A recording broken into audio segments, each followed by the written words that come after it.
Libertatea este singurul sentiment pe care îl ai atunci când pronunți cuvântul motocicletă. Magia și transformarea se întâmplă în momentul în care te urci pe motocicletă și pornești la drum. În acele secunde se formează echilibrul perfect dintre om și mașinărie.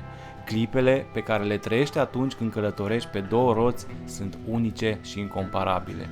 Totul din jurul tău se schimbă. Ești asaltat de un sentiment de bucurie care se intensifică pe măsură ce călătorești. Mamă, ce tare! Acesta este motivul pentru care am ales să merg cu motocicleta și să explorez lumea, pe două roți.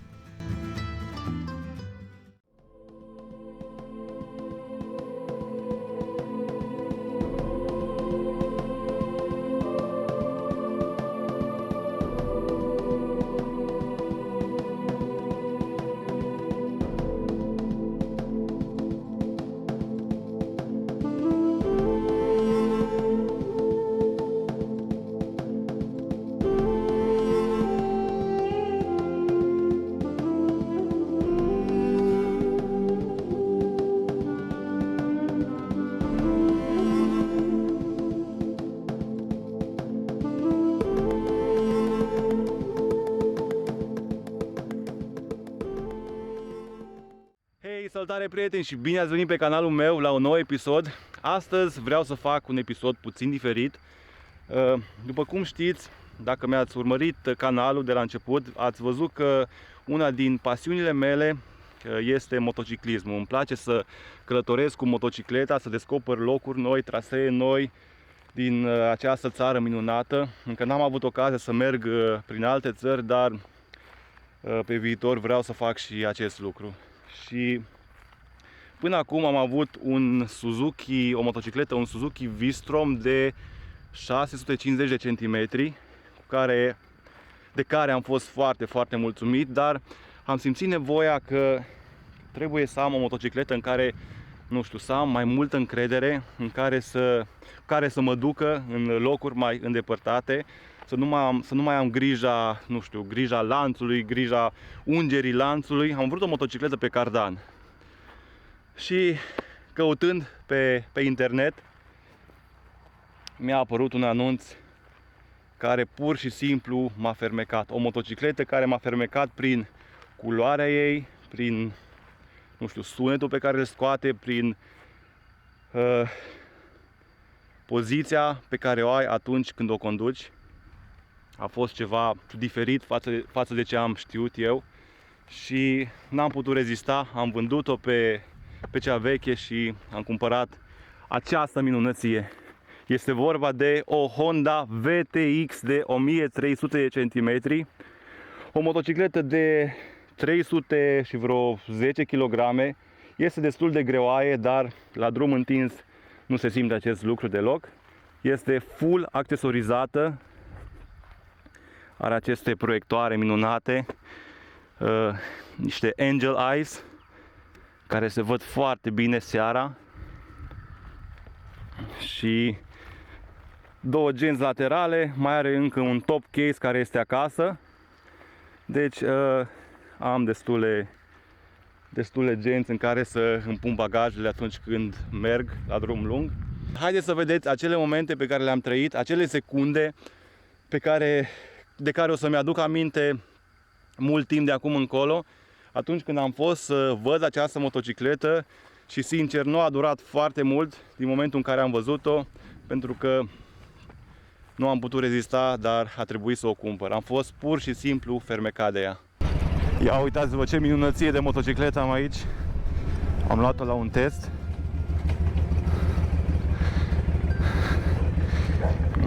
Mamă, ce fain e. Să întorc. Este o Honda VTX de 1300. Viitoarea mea motocicletă. Ia auziți ce sunet scoate. Mamă!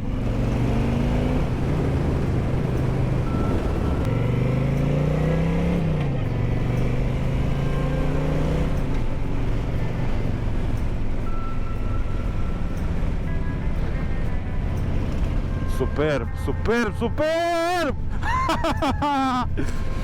Vai, cât e de tare! Și acum mă întorc de la Arad. Nu vă puteți imagina cât sunt de fericit și bucuros că am luat această minunăție de motocicletă. Doamne, Doamne, cât de bine merge și scoate un sunet nemaipomenit de frumos, nemaipomenit. Hai, nu se compară cu nicio motocicletă din câte am avut. Eu cred că am avut vreo 4 motociclete până acum, dar să știți sincer, asta îmi place cel mai mult. Și culoarea asta, vă spun, face toți banii. Acest albastru minunat, nu știu, dar nu mă pot dezlipi de ea. Aș merge într-una până la sfârșitul lumii. Mamă, cât de bine sună. Și cât e de comos pătarul ăsta. Pur și simplu nu simți oboseală, nu te doare spatele deloc. Foarte, foarte frumos merge. În continuare, pe canalul meu de YouTube voi posta videoclipuri atât cu această motocicletă, pentru că vreau să fiți cu mine, să vedeți ce simt, trăirile pe care le am atunci când merg cu această minunăție, când merg și descoper obiective turistice, locuri noi, trasee noi, oameni frumoși și vreau să vă bucurați și voi de clipele pe care le trăiesc cu această motocicletă. Dar pe lângă motociclism voi posta în continuare diferite activități de la cabană, pentru că în momentul de față am ajuns în faza în care am terminat pusul parchetului melaminat și acum în zilele care urmează voi monta soba pe lemne. Dar toate aceste lucruri vi le voi arăta într-un episod. În câteva săptămâni cred că voi posta un nou episod despre cabană, despre ce am mai făcut acolo. Pe canalul meu va fi așa o combinație între mersul cu motocicleta și trăitul off-grid, trăitul în natură, la cabană. Sunt niște, nu știu, niște hobby-uri. Miroase floarea? Nu. Sunt niște hobby-uri foarte, foarte frumoase de care vreau să profit cât de mult pot. Îmi place să merg cu motocicleta în natură și în același timp să am o cabană în care să mă retrag și să mă bucur de liniște și de această viață care ne înconjoară.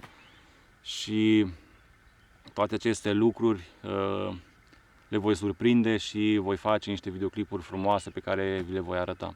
Și mai vreau să vă spun că această motocicletă are doar 24.000 de kilometri, ceea ce este fantastic pentru o motocicletă din 2009.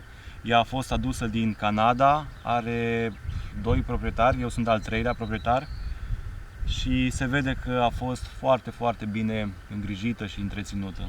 Nu are absolut nici cea mai mică zgrietură, este într-o stare perfectă, zici că e nouă. Îmi place mult treaba asta. Îmi place să am grijă de motocicleta mea, îmi place să fie curată tot timpul. Poate, nu știu, este o obsesie de-a mea, dar cred că mare parte a motocicliștilor au grijă de motoarele lor și le place să-și aibă vehiculul curat. Pentru că asta te reprezintă, nu? Haideți să mergem acum pe aceste dealuri minunate să vedem cum se comportă la drum. Pe asfalt, bineînțeles, nu pe pământ, pentru că nu este o motocicletă de pământ. Pot merge cu ea pe drumuri mai, nu știu, mai rele, cu pietriș, cu pământ, dar fără de nivelări, dar nu o pot duce să fac un off-road cum făceam cu cealaltă motocicletă. Eventual, dacă îi pun niște cauciucuri cu crampoane, cu niște cauciucuri de off-road, dar totuși este foarte joasă, plus de asta este foarte grea, iar dacă ai ghinionul să o scapi, nu cred că mai poți ridica. Are 310 kg și cred că acolo rămâne, mai ales dacă te prinde sub ea, nici nu vreau să mă gândesc la asta, n-are rost să atragem energii negative, nu? Bun, haideți să mergem să facem o tură.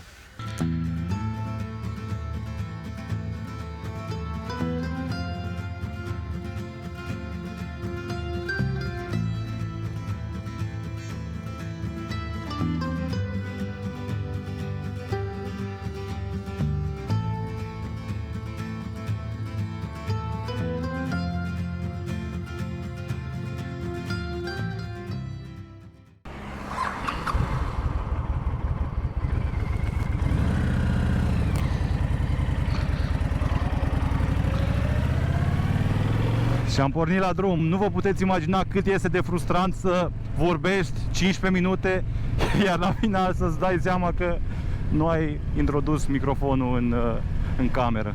Să știți că nu credeam că se ține atât de bine în curbe, fiind centru de greutate foarte jos, îți dă impresia, nu numai că îți dă impresia, dar e și mai stabilă atunci când mergi și să știți că are o accelerație mai bună decât V-Strom pe care l-am avut. Acei 10 cai sau 20 de cai în plus, să știți că se simt. Uitați. Imediat ești la 100, nici nu trebuie să te forțezi prea mult. E ok, super. Mai este un model de 1.8, dar nu are un rezervor foarte mare, are un rezervor de 20 de litri, el consumă undeva la 8-10% și nu cred că faci mai mult de 150-200 de km cu acea motocicletă.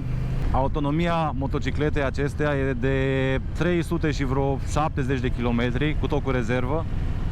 Fără rezervă fac undeva la 300 de km, cam așa, 280-300 de km. Și cu rezervă mai fac undeva la 70 de km, 80. Na, nu pot spune că sunt foarte mulțumit de autonomia ei, dar na, e ok, e acceptabil.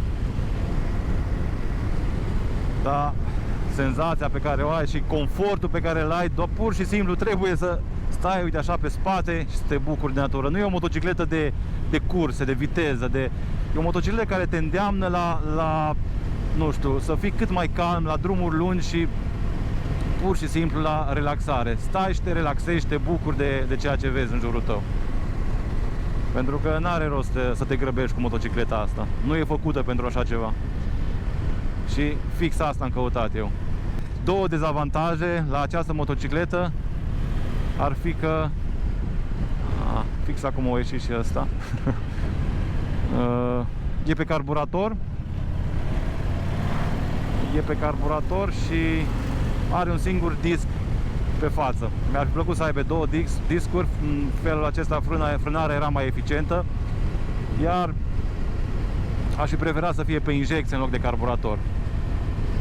Asta doar că trebuie să, când e mai frig afară, trebuie să o lași un minut, două să se încălzească și apoi nu mai ai probleme cu ea.